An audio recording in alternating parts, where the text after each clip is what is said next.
定有遇过一个状况，就是自己的车子雨刷刷不干净的经验吧？其实市面上的雨刷种类很多，然后品项也很多，会遇到不知道怎么挑选的情况。而且有时候会有一个状况，就是它原本附的原厂的骨架的状况本身还是很好的，那你要整支换掉，其实好像还是蛮可惜的。这一次瑞士雨刷推出了这个替换胶条维修包，它其实很方便哦。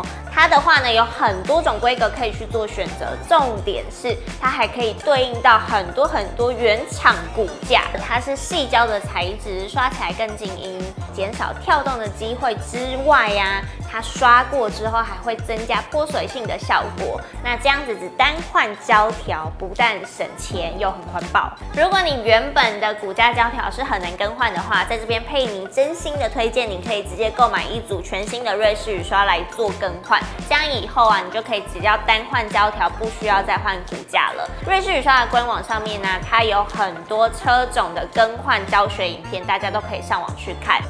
我是佩妮，安全陪你。